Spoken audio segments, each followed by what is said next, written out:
Hi అండి, నేను లీలా, psychologist, coach. మరొక అంశంతో ఈరోజు మీ ముందుకు వచ్చేసాను.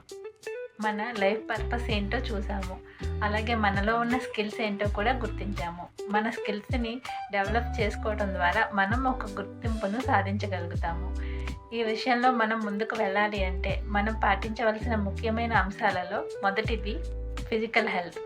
మన ఆరోగ్యం అనేది చాలా ముఖ్యం. మనం ఆరోగ్యంగా ఉంటేనే మనం ఏదైనా స్కిల్స్ని డెవలప్ చేసుకోగలం, ఏదైనా సాధించగలం. మనం ఆరోగ్యంగా ఉండాలంటే ప్రతిరోజు ఎక్సర్సైజ్ చేయాలని, అలాగే సరైన మంచినీళ్ళు తీసుకోవాలని, అలాగే మంచి ఆహారం తీసుకోవాలని మనందరికీ తెలుసు.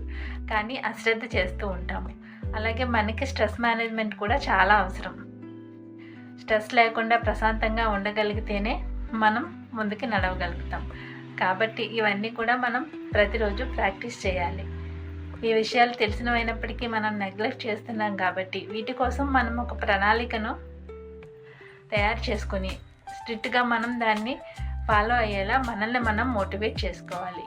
అలాగే ఇంకా మన స్కిల్స్ డెవలప్ చేసుకోవడంలో మనం ప్రతిరోజు కొంత సమయాన్ని కేటాయించాలి. మనం వీడియోస్ చూసినా, బుక్స్ చదివినా కూడా అది మన స్కిల్ని డెవలప్ చేసుకునే విధంగా ఉండాలి. మన స్కిల్స్కి సంబంధించిన విషయమే అయి ఉండాలి. ఆ విధంగా మనం ఎంటర్టైన్మెంట్ కాకుండా ఎంగేజ్మెంట్ కోసం మనం మన సమయాన్ని ఉపయోగించుకునే విధంగా మనం ప్లాన్ చేసుకోవాలి. ఇలా ప్రతిరోజు మన స్కిల్స్ని డెవలప్ చేసుకోవడంలో కొంత సమయాన్ని మనం కేటాయించగలిగితే మనం ఆ విషయంలో, ఆ అంశంలో పట్టుని సాధించగలుగుతాము. కాబట్టి ఈ విషయాలని మనం తప్పకుండా పాటించేలా మనల్ని మనం మోటివేట్ చేసుకుని ముందుకు నడుద్దాం. Thank you all.